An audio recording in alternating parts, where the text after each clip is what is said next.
มาบัดนี้หันมาฟังเรื่องเข้ามาขอเราให้คนเห็นไผบ่เป็นคือเขากะยาท่านใจห่อนบ่ท่านกินปูนก้อนลงในคอ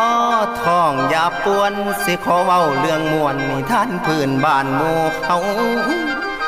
ลืมแทนคุณพ่อเจ้ากับทั้งแม่รอกมันดาเห็นกับตา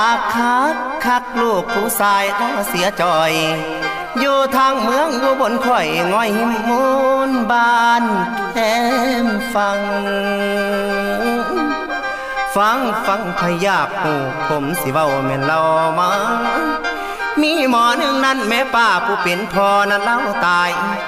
ยังแต่มารได้เยี่ยมนกผู้เพียนถนอมเลี้ยง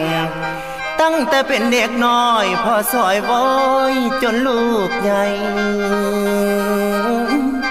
เลือกกะมุดบ่ให้ไก่ให้นั่นบ่ให้ตอมพอเมื่อลูกใหญ่แล้วกะลาแม่ไขขาดเด้อแม่เด้อสิไปหาทำงานดอกอยู่กุ้งนครกวงคือจังปวงภาษาเสื้อเขาไปมาได้รถขี่ได้รถขี่ได้ปลดสินและดีม้วนยืมไว้ตั้งแต่นั้นนี่ของสาวหมู่บ้านก็แต่ไผเด้อแม่เด้อทอก็สอของไทยเพิ่นปล่อยเงินดอกมากู้เงินของกู้ย้ำยืมใดสิพัดใดพัดใส่ใจ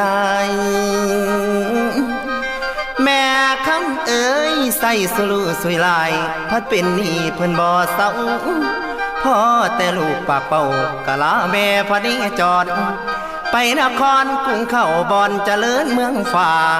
ไปหาเงินทางนางพอเอามาได้ใส่ใจก็เลยขาเกินใหญ่นอไป